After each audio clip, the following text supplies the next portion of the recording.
In this video, we'll teach you how to send crypto from Binance to your Safepal account. First of all, you need to open your Safepal and decide which cryptocurrency you want to receive from Binance.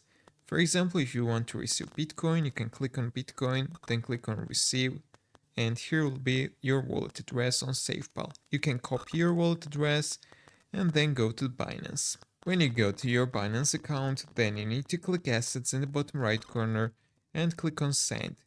Then you need to choose on-chain withdraw, and in the search you need to write Bitcoin.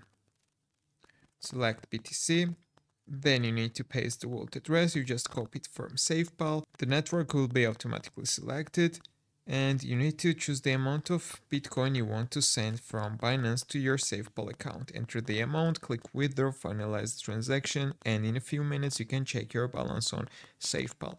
If this video was helpful for you, don't forget to click the like button and don't forget to subscribe.